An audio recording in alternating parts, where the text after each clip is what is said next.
আমরা উত্তরকন্যাতে আমাদের দাবি চা বাগান খোলার দাবি, চা বাগানে শ্রমিকদের মিনিমাম ওয়েজের দাবি। নদীর বালি পাথর লুট হয়ে যাচ্ছে, মেয়েরা পাচার হয়ে যাচ্ছে, জঙ্গলের জমি কর্পোরেটদেরকে দিয়ে দিচ্ছে। 1 কোটি পরিযায়ী শ্রমিক, উত্তরে এতগুলো ফুড প্রসেসিং কারখানা ছিল সেগুলোকে বন্ধ করে দিল।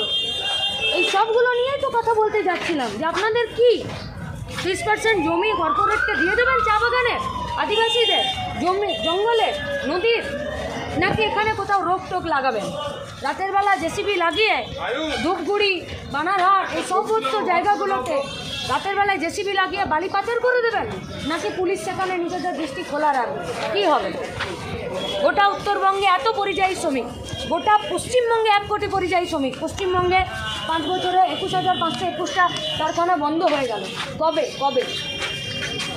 এতগুলো এসএসকে এমএসকে বন্ধ, হেলথ সেন্টারগুলো তালা খুলছে না, একটার পর একটা জাল ওষুধের কারবার চলছে। এই তো দাবি ছিল। উত্তরকন্যা পারতো না আমাদের সাথে টেবিল টকে দুটো কথা বলতে? আর পুলিশ বলে দিল যে জমায়েতটা বেআইনি।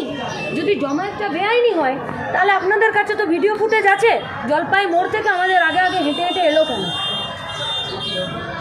পুলিশ তো একটা অটো নিয়ে এলো আমাদের সামনে, অটো নিয়ে এলো তো পুলিশ কেন আমাদের ওইখানেই জলপাই মোড়ে বললো না? কেন পুলিশের ওই সব অফিসাররা আমাদের কাছে এসে বললো যে বলুন আপনাদের গাড়িগুলো কোথায় আটকেছে? কতজন গুরুতর আহত দিদি? যারা আহত তাদেরকে এখন কিছু জনকে শিলিগুড়ি নিয়ে মেডিকেলে নিয়ে যাওয়া হয়েছে, 5 জনকে। এখানে ভেতরে যারা আহত তাদের এখনও পর্যন্ত কোনো ট্রিটমেন্টের ব্যবস্থা নেই।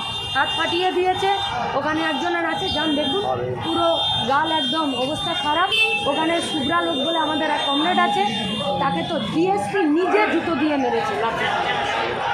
হ্যাঁ হ্যাঁ, সাগর, অভিজিৎ সব, আমরা তো নাম লুকাচ্ছি না, লড়াই করতে এসেছি। কংগ্রেসের সরকার ডিওয়াইএফআইয়ের দাবিতে যখনই ভয় পায় পুলিশকে সামনে লেলিয়ে দেয়। আর পুলিশ কম, তৃণমূলের দালালি বেশি করে এইসব কাজ করে।